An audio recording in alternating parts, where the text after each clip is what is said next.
सभी बहन भाइयों को नमस्कार। आजकल ट्रम्प दादा ने उत्पात मचा रखा है दुनिया में। हम सभी जानते हैं क्या किया उन्होंने कि टैरिफ वार शुरू कर दिया। और टैरिफ वार में सर्वाधिक निशाने पे है चाइना। वैसे तो सारे ही हैं, कनाडा वाले, मैक्सिको, इधर यूरोपियन यूनियन, भारत तक भी है। भारत से दोस्ती है इसलिए 26% ही लगाया। चाइना उसकी आंखों में आजकल खूब रड़क रहा है, तो पहले तो लगाया 125% जो ईवी वगैरह है उसके ऊपर, और अब बढ़ा करके 20% और बढ़ा दिया कि फलां चीज़ की तुम्हारे यहाँ से तस्करी हुई है, इसलिए हम 20% और लगाते हैं, 145% हो गया। तो भाइयों, इन्होंने बांग्लादेश को भी नहीं बख्शा और पाकिस्तान की कई कंपनियों पे रोक लगाई है जो एटॉमिक मटेरियल की भी वो किया करती थी, क्या नाम उसका, व्यापार विपुर, और उसके अंदर वो घपलेबाजियाँ करती थी। मिसाइल टेक्नोलॉजी में भी चालबाजियाँ मारते थे, क्योंकि पाकिस्तान के पास कोई टेक्नोलॉजी तो है नहीं।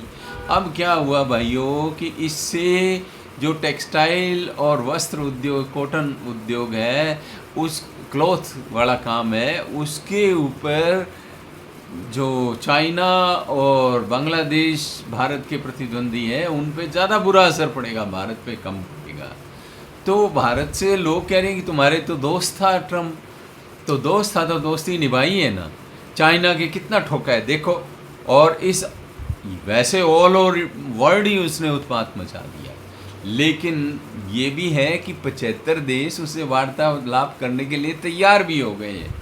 और भारत तो बहुत समझदार देश है, उससे वार्तालाप कर लेगा। भाई तू ऐसे क्यों कर रहा है, थोड़ा बीच में आकर के एडजस्टमेंट कर ले।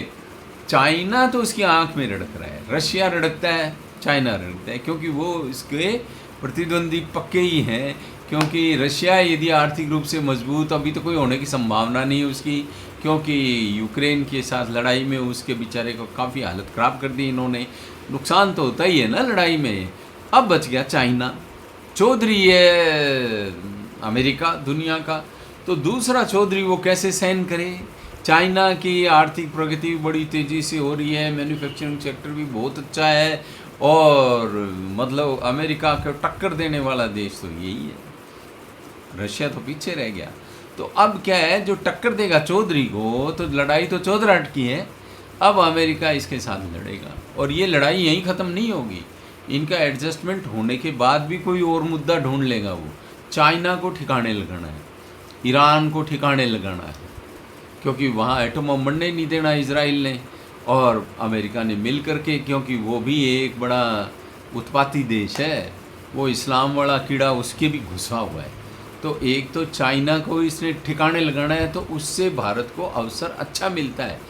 चाइना यदि डाउन होता है तो भारत की संभावनाएं बढ़ती है, वहाँ की इंडस्ट्रीज़ भारत में आने की संभावना बढ़ती है।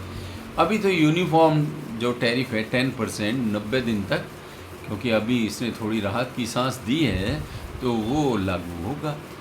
और फिर क्या है कि ये तो आर्म ट्विस्टिंग का एक्सपर्ट है ट्रम्प, इतना बावड़ा नहीं है, ये बड़ा अच्छा इंडस्ट्रियलिस्ट है। अपने राष्ट्र हित में make America great again, Bharat में इंडिया फर्स्ट, हमारे मोदी जी कहते हैं। दोनों दोस्त हैं ना, तो फिर दोस्तों में तो दोस्ती ऐसे नहीं निभाई जाती कि सीधे सीधे ही लिहाज कर दो।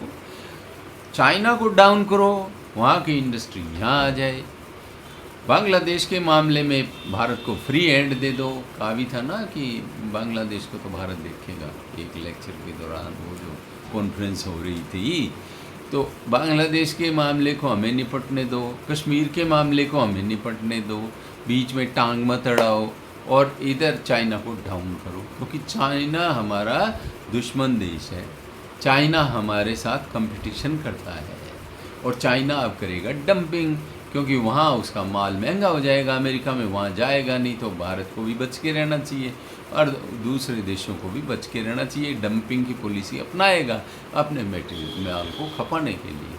तो भाइयों, कोई चिंता की बात नहीं है। देखो, आपदा में ही अवसर मिलते हैं, और जब कोई ऐसा निर्णय लेना पड़ता है तो उसमें शक्ति भी ज़रूरी है। जैसे वक्फ एक्ट संशोधन एक्ट आया ना वक्फ वाला भारत में, तो ये भी एक मजबूती का निर्णय है, क्योंकि उसके लिए थोड़ी उथल पुथल मचती है, थोड़ा हंगामेबाजी होती है, और ठहरे हुए तालाब के पानी में लहरें उत्पन्न हो जाती है। तो ट्रंप दादा ने दुनिया के तालाब रूपिया महासागर में बड़े बड़े पत्थर डाल दिए हैं टैरिफ के रूप में, जिससे लहरें उठ रही हैं।